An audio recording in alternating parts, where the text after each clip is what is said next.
What happens when you have something that would fit on this table and it will run your house?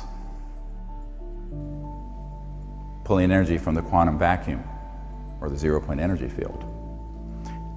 You don't need utilities. J.P. Morgan famously was reported to have said to Nikola Tesla, when he had a car that had a little antenna on it that was running around where the batteries were charging themselves, J.P. Morgan said, if we can't put a meter on it, we don't want it. Dr. Putoff, he does zero-point energy research. He's worked for every three-letter agency. Told me personally that he knew we already had these technologies, but that if he were to bring them forward, he would be killed along with his family and children. In 1927, there were 2 billion people in the world. Now there's 7. So of those 2 billion people, there were very few people living with cars and electricity in their homes and et cetera and so on. Now you have 7 billion people and billions more people living on that system, which has become entrenched, bureaucratically built into our funding mechanisms from the state, local, federal level of support, and also where there are a lot of very powerful stakeholders. And so from a rational point of view, you'd say, well, these technologies would get us off of oil, gas, nuclear power, no more Fukushimas. But from the point of view of people who are looking at the national security equation from a macroeconomic stability point of view, this is their worst nightmare. 99.9% of the people on planet Earth would benefit from this. There is a very, it's not the 1%, it's the 0.0000001% who would not benefit from this because they are the ones sitting atop the petrodollar system, the macroeconomic order, and particularly the fact that it is run, and everything we're using is run on a metered linear energy source, even solar and wind. If you begin to talk about the phenomena of new energy, free energy, anti-gravity, UFOs, you're stepping into an area that is the most sensitive, compartmented intelligence in the history of the United States. First, I want to give you sort of the big picture. And the big picture is that we haven't needed fossil fuels since about 100 years ago. This building was built in 1913. Certainly by then, Tesla, Faraday, Maxwell, particularly the Maxwell-Quaternion equations that were chopped off and changed, as you may well know, some of you who are engineers, has resulted in us having an energy sector that requires us to burn something or heat something up to create steam to get us electricity or to run our cars. However, 100 years of really advanced physics, which weren't that well understood 100 years ago in terms of very high voltage systems at certain resonant high hertz, they call it, cycles per second, would result in this excess power. And it was observed by Faraday, and it was observed by Tesla, and it was observed by many others, and said, where is this coming from? Professor Dirac, D-I-R-A-C, said, well, he called it the Dirac Sea. And of course, Tesla called it the ocean of infinite energy. And it's been called various things. The modern term is the zero-point energy field. If you create this kind of vector into the zero-point energy field, and you create a certain counter-rotating vortex, let's call it, which is almost a Sufi-like phenomenon, you get what's called lift. And you get a phenomenon that's known as electromagnetogravitics. Now, the pop culture would call it anti-gravity, which is really not correct.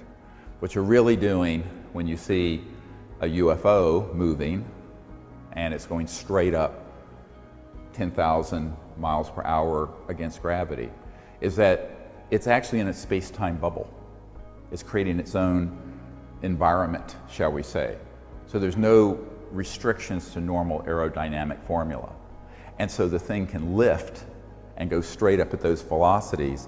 And if it goes through another level, the entire object, the mass of the entire object, can become massless. And that's when you enter into what's called the trans-dimensional physics, when something moves from one dimension to another, or transverses one dimension to another. By definition, all interstellar vehicles are trans-dimensional. Let me repeat that. If it's interstellar, it is trans-dimensional. It is not getting here at a subluminal or below the speed of light velocity. This is the key thing that people have to understand and began to be studied. Now, in the early days, let's go back to the time of Tesla, they were observing with usually DC power systems, direct current, as opposed to alternating current, which we use in our homes, which Nikola Tesla invented or came up with. That would have this effect where a certain amount of energy would go into a system, more would come out. It wasn't really accepted until Dr. Casimir, a physicist named Casimir, and the Casimir effect, where this is published in mainstream physics journals, by the way, proved that there was this zero-point energy field, that there was this energy that was left even after you cooled down all the atoms and all the activity in the universe down to absolute zero, which is a specific temperature. And there's still this energy there. And that zero-point energy field, as it turns out, is embedded everywhere in space, not outer space, here in this room. So that every cubic centimeter of space in this room, for example, has enough power to run at least the United States for a day, a cubic centimeter. So it's an enormous field of energy. So running our planet on this energy field would be like taking a thimble out of the Great Lakes or something of water. It's a trivia, it's a rounding error. However, as J.P. Morgan famously was reported to have said to Nikola Tesla, when he had a car that had a little antenna on it that was running around where the batteries were charging themselves, J.P. Morgan said, if we can't put a meter on it, we don't want it. Big bankers. Now, 100 years ago or 90 years ago to today, nothing's really changed in terms of the geopolitical, financial, macroeconomic exigencies. And that's the huge problem. Is there a technical challenge? Yes. And we'll get into how we can mount a sort of effort together to come up with a modern day version of what Tesla had. But the geopolitical, macroeconomic policy issue is the big problem. And it isn't just because there are a few bankers and kleptocrats that are misanthropic sociopaths, although some of them are. It's because there are a lot of stakeholders who don't want to have to deal with the change. Even if you don't accept that in your paradigm, the inhumanity of keeping these sciences and technologies away from the public and the poverty that it engenders. Because I was talking to an industrialist from India, and he was telling me it would take trillions of dollars to properly electrify the subcontinent so that people have the energy they need using today's conventional systems, even solar, even wind, even coal. And you know, we're facing a situation now that every year or two there's 1,000 new coal-fired burning power plants being put online in India, China, and elsewhere, mostly without any scrubbers. So in the Pacific Northwest and other places, you have a huge amount of the pollution that's in the West Coast is coming from Asia because there's no scrubbers in those coal. And you look at the air in Beijing and Shanghai and other cities, it's not breathable.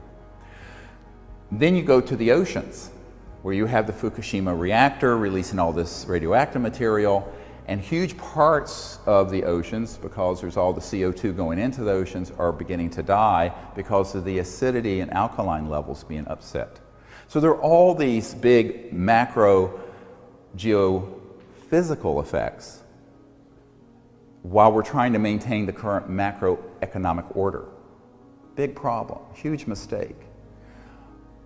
But who's going to fix it?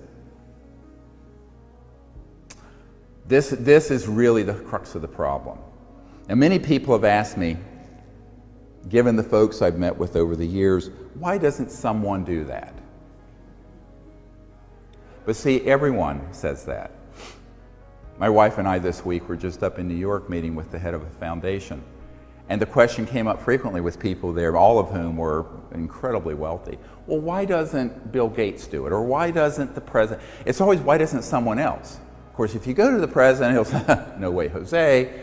And if you go to billionaire X and billionaire Y and billionaire Z, many of whom I've met with, they'll go, you know, one of them once said to me, we all want to be first to be second. Great expression. You hear it a lot in business. When it's a very controversial science, no one wants to be the first to stick their neck out. So this becomes then a leadership issue, which is what I've tried to provide some clarity to in my own humble way, being not a significantly wealthy or powerful person at all, but knowing what I know, try to share it with the public and try to create a momentum towards disclosure, not only of the fact that we're not alone in the universe, but that the secret behind these UFO propulsion systems and energy systems would give us an entirely new planet. Beautiful. But there are stakeholders who are very, very powerful who aren't happy about that.